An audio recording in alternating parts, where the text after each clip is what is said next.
Deddy Corbuzier geram melihat sejumlah dokter kecantikan saling serang lewat media sosial. Terutama yang belakangan ini viral adalah masalah antara Doktif dan Dokter Richard Lee yang mengunggulkan argumen masing-masing pelihar kandungan skincare yang dijualnya. Bahkan meskipun Richard Lee membela diri dengan meluruskan segala tuduhan kepadanya, masih banyak netizen yang memperdebatkan soal jurusan kedokteran tempatnya mengenyam pendidikan dahulu.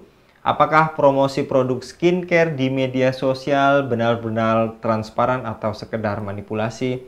Mengapa banyak orang percaya pada produk skincare hanya karena dipromosikan oleh dokter atau influencer? Untuk membahasnya kami terhubung dengan praktisi kesehatan Bung Ilman Silanas. Kita sapa terlebih dahulu. Assalamualaikum warahmatullahi wabarakatuh, Bung Ilman. Waalaikumsalam warahmatullahi wabarakatuh. Baik, Bung Ilman, terkait fenomena kegaduhan ya antara dokter maupun influencer terkait promosi produk skincare. Apakah menurut Anda benar-benar transparan atau sekedar manipulatif? Ya, eh, permasalahan skincare ini memang sudah sejak lama ya saya amati dan ternyata pecah telur juga sehingga banyak sekali keributan-keributan di media sosial ataupun di media-media cetak lainnya yang memang bermuara kepada kondisi ketidakjujuran dari para penjual skincare yang ini tentu akan merugikan konsumen. Saya perlu diluruskan ya terkait dengan skincare ini kadang orang berpikiran itu kosmetik gitu ya. Skincare itu ada dua, ada kosmetik dan itu kosmetik sendiri dan yang kedua adalah yang terkategori sebagai obat. Nah, untuk kosmetik sendiri, sebenarnya dia itu kalau didefinisikan ya, adalah sebagai suatu sediaan yang digunakan untuk bagian luar tubuh, seperti kulit, kuku, rambut gitu ya. Dan dia hanya akan berfungsi sebagai membersihkan, mewangikan, mengubah penampilan, atau memperbaiki bau badan, atau melindungi atau memelihara tubuh pada kondisi baik. Jadi, pada kondisi yang tidak ada permasalahan pada kulit gitu ya. Nah, ini adalah kosmetik. Jadi kosmetik itu sebenarnya tidak mengandung senyawa obat yang bisa mempengaruhi fisiologis dari kulit si pemakainya. Nah, berbeda dengan obat ya, yang ini akan memberikan efek ya, akan memberikan efek fisiologis di mana ada perubahan pada kondisi kulit, terutama pada misalnya perilaku sel kulit, apakah dia mengelupas ya menjadi lebih eh, merah tapi dikarenakan adanya kondisi iritasi dan sebagainya. Nah, ini yang memang perlu diperhatikan. Yang kadang konsumen tidak memahami terkait dengan perbedaan mana yang merupakan kosmetik, mana yang merupakan obat. Nah, dari situlah saya setuju dengan apa pendapat Deddy Corbuzier, SDM yang rendah ini menyebabkan mudah sekali terpengaruh oleh promosi-promosi yang tidak sehat, promosi yang di luar ketentuan, dan malah cenderung menyesatkan. Terlepas dari kontroversi antara Dr. Richard dan juga Dr. Tiff gitu. Dan menurut Anda, Bung Ilman, kenapa banyak orang percaya produk skincare yang hanya dipromosikan oleh influencer atau public figure? Iya, ini terkait dengan tadi standar masyarakat kita dalam menentukan keputusan yang terkadang cenderung lebih emosional dibanding rasional ya. Nah, kondisi ini kan bersesuaian mungkin ya dengan rata-rata IQ masyarakat Indonesia yang 78 yang memang ini lebih memilih cenderung hal yang memang sifatnya emosional, misalnya hanya testimoni belaka, lihat contoh, dengar orang dan sebagainya dan rendahnya tingkat literasi kita yang sulit untuk memahami suatu teks. Sebenarnya dalam skincare itu ditulis berbagai macam komposisi dan yang skincare yang benar ya, komposisi dan sebagainya. Nah, harusnya kita pahami tuh. Ya, jika memang kita bisa mengejar terkait dengan apa kandungannya, bagaimana efeknya dan sebagainya, itu akan lebih bisa mencerdaskan konsumen. Nah, intinya adalah banyak segmentasi pasar yang dibidik adalah segmentasi pasar yang tadi orang-orang yang lebih cenderung emosional, ingin hasil yang cepat, ingin juga efek yang lebih cepat memutihkan, lebih cepat mengangkat kulit mati dan sebagainya, akhirnya terjebak ya pada apa? Pada produk-produk yang dianggap kosmetik padahal itu mengandung senyawa obat yang kalau digunakan itu bisa membahayakan. Itu permasalahan utama yang memang muncul di konsumen Indonesia. Selain memang karena promosi-promosi yang dilakukan juga terkadang menjebak ya, terkadang menjebak, tidak menjelaskan secara rinci, tidak ada kejujuran dan memang sebenarnya itu cenderung kepada penipuan nih.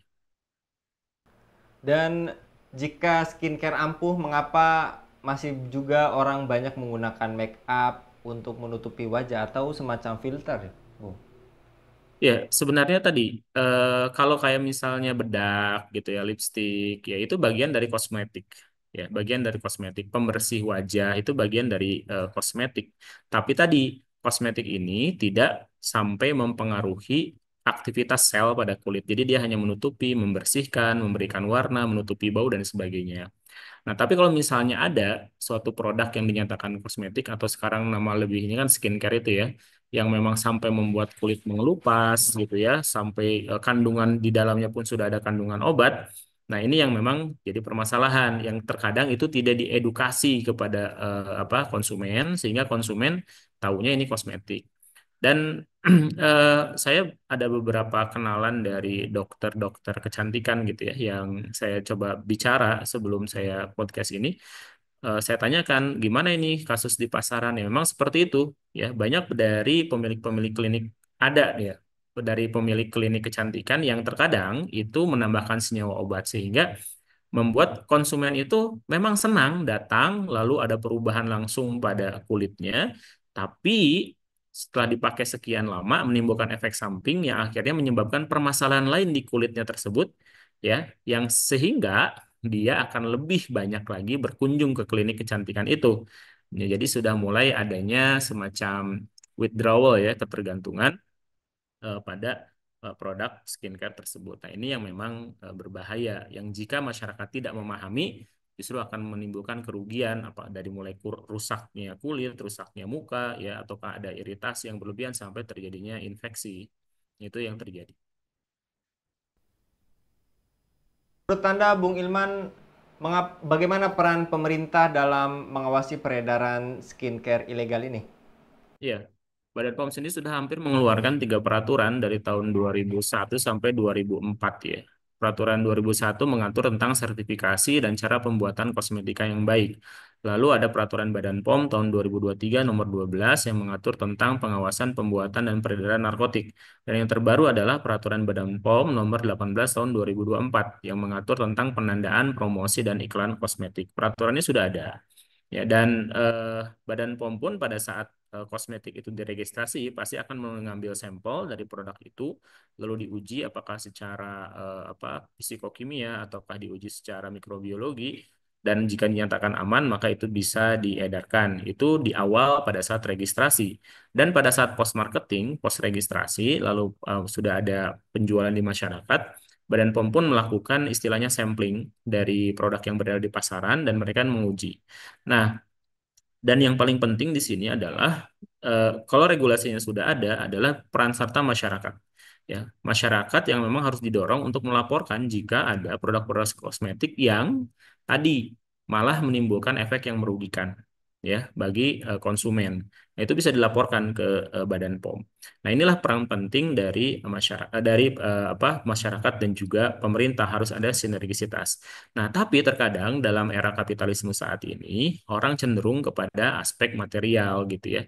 Nah, terkadang produsen ini yang suka nakal. Pada saat diregistrasikan produknya bagus, sesuai dengan standar dan ketentuan, tapi setelah registrasi, nah mereka mulai menambahkan ya beberapa senyawa, misalnya hidroquinone atau misalnya dibuat tambahkan steroid lain, sehingga apa? Menyebabkan kulit pasien itu ketergantungan pada skincare, produk skincare tersebut. Nah, ini yang memang berbahaya di sana. Nah, tapi tentu kita sebagai masyarakat dituntut kecerdasan. Bagaimanapun penipu itu ada saja dalam setiap kondisi, ya.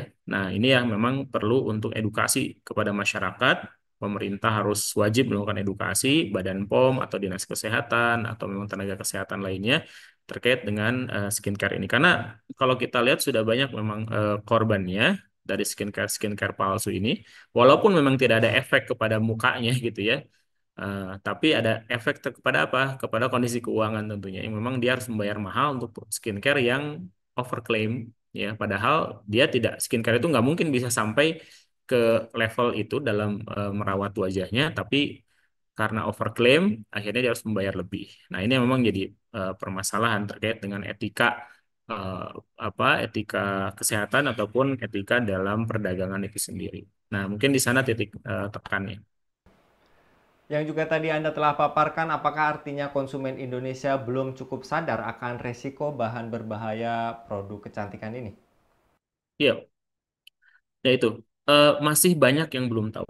Masih banyak yang belum tahu, masih banyak yang belum sadar gitu ya, baik resiko ataupun memahami manfaatnya. Ya. Kalau senyawa kimia pasti ada dua sisi, sisi manfaat dan sisi mudorot gitu ya. Sisi manfaat itu jika digunakan sesuai dengan ketentuan, apakah dosis, indikasi tertentu. Dan jika di luar itu bisa menjadi mudorot bagi orang-orang yang menggunakannya. Nah, maka kita sebagai konsumen ini, ya apalagi memang kita sebagai seorang muslim, ya, yang memang harus berhati-hati pada saat menggunakan apapun, jangan sampai membahayakan diri kita sendiri ataupun membahayakan orang lain, tentu dituntut tadi penelaahan lebih lanjut, mengembangkan literasi, memahami standar yang baik itu seperti apa, ya, sehingga tidak membahayakan bagi diri kita itu sendiri. Nah, ini ya PR besar bagi konsumen Indonesia yang jumlahnya lebih dari 200 juta ini menjadi pasar yang empuk untuk berbagai macam skincare dalam ataupun luar negeri. Ini pasti akan terus berlanjut ya, tawaran-tawaran terkait dengan produk kecantikan karena mungkin setiap 2 bulan 3 bulan selalu ada yang baru gitu ya, produk-produk baru baik yang diiklankan secara masif ataukah diiklankan secara person to person gitu. Nah, ini memang dituntut kecerdasan. Tapi sebenarnya isinya itu-itu juga. Dan efeknya juga, efek buruknya itu-itu juga. Jadi sebenarnya hanya mengulang-ulang dan mengganti merek. Dan tentu yang paling penting juga adalah penegakan hukum ya, penegakan hukum pada saat ada yang melanggar tidak hanya sekedar dicabut izinnya ya, atau dirampak atau ditarik dari pasaran semua produknya, tapi jika terindikasi ada tindakan kriminal yang menyengaja atau indikasi ada niatan buruk dari si produsen ataupun mereka-mereka yang menjual produk ini, maka harus ada pidana yang dijatuhkan untuk membuat efek jera. Itu yang mungkin perlu untuk lebih tegas lagi dilakukan oleh pemerintah. Baik, jazakallah Bung Ilman untuk pemaparannya pada kabar petang kali ini. Semoga ini mengedukasi kita, generasi muda maupun generasi lainnya, khususnya masyarakat Indonesia dalam perihal dunia skincare. Jazakallah sekali lagi Bung Ilman, mudah-mudahan Bung Ilman senantiasa dilindungi oleh Allah Subhanahu wa taala dalam setiap aktivitasnya. Amin. Demikian pemirsa Lava News, dukung dengan subscribe, share, dan like. Semoga menjadi kebaikan bagi kita semua di dunia dan di akhirat. Saya Anggi Suara undur diri. Assalamualaikum warahmatullahi wabarakatuh.